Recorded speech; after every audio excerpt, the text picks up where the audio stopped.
What is Simon Cowell looking for? ATM bronze David Goldwich knows and will tell all in his speech, The X Factor. Please welcome David Goldwich. I'll take this away.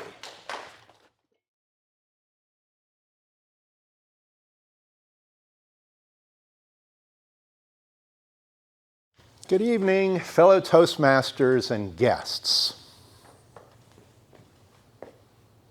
Who would like to buy what's in this little jar? You're wondering what's in it. Quite simply, this is the key to irresistible likability, fame, and fortune. Who would like to buy this? We'll get to that. We only give the price at the end of the pitch. This little jar contains charisma. Charisma is a fun word. Let's all say it together. Charisma. Wasn't that fun? Yeah. I didn't know you guys knew Greek. They're learning. First they learn praxis, now they learn charisma. What does it mean? It's a quality or talent divinely conferred. In other words, it's literally a gift from the gods. So how do you get it? And of course, we would all want it. This is what Simon Cowell is looking for. He doesn't call his show The Best Singer. He calls it The X Factor, because that's what he wants. He doesn't care if you can sing or not, because he can teach you to sing, or he can auto-tune your voice to perfection. But charisma, he can't teach that. So where does it come from? If you go to the maternity ward of any hospital and you look through the window into the nursery, you'll see row and row and row of babies, and they're all the same. They eat, sleep, cry, and poop. And that's about it. And yet, by the time they grow up, some of them, a very rare few, will exhibit this quality, charisma. How does that happen? Let's take a couple of examples. Leonardo DiCaprio and Justin Bieber. Would you all agree, whether you like them or not, that they have some level of charisma? Is that fair to say? So how did that happen? Let's start with Leonardo. He was a child actor from a young age, starred on a sitcom. Lots of parents drag their kids to auditions hoping to get them a role in a TV series or a movie. Most of them do not succeed. So why did they pick Leonardo? He must have had a little something extra that the other kids didn't have that made him stand out. And then once he was cast and became famous, we attribute more charisma to him. Same thing happened with Justin Bieber. Lots of teenagers post YouTube videos, all hoping to be noticed. Most of them are never noticed, but he was. Why?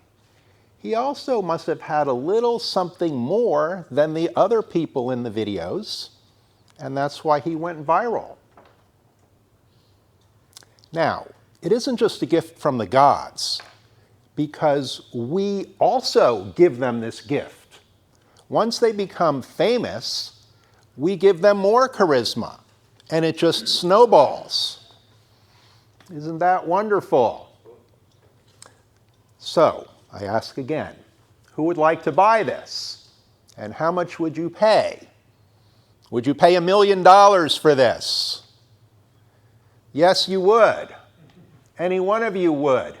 You would mortgage your house, sell your grandmother's silverware, do anything you could, beg, borrow, or steal to get the money. Because you know that if you have this, you will make millions and millions and millions more. Now, we know that most movie stars and TV stars, rock stars, tend to have this. Not all, but a lot of them. There seems to be some connectivity to fame. But we also see some ordinary people who are not famous who have charisma. So where do they get it? And what does it look like? It's not just about fame and fortune.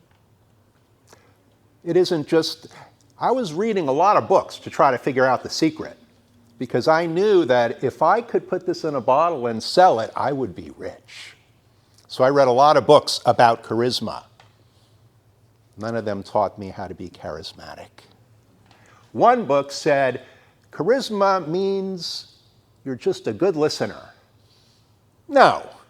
Being a good listener means you're a good listener. That's a very small part of charisma. Charismatic people have a way of making you feel heard and being attended to. But there's also eye contact and body language and a whole lot of personality. Qualities like charm, grace, comfort, warmth, humility, and sometimes a little X factor, animal magnetism. A lot of it is as simple as a smile or an infectious laugh. Can you just learn to do all these things and be charismatic? Probably not. So how do these non-famous, ordinary people get charisma, the few that do? I suspect they just learn as they're growing up, as they're interacting with people, that certain things they do get a favorable response. And they notice, when I smile, people like me, so I smile more.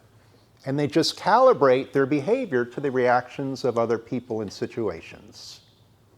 I wish I could sell you this, but I can't give it to you or sell it at any price. What you might be able to learn is presence. Presence is the consolation prize if you don't have charisma. But that's a topic for another day. Toastmaster of the day.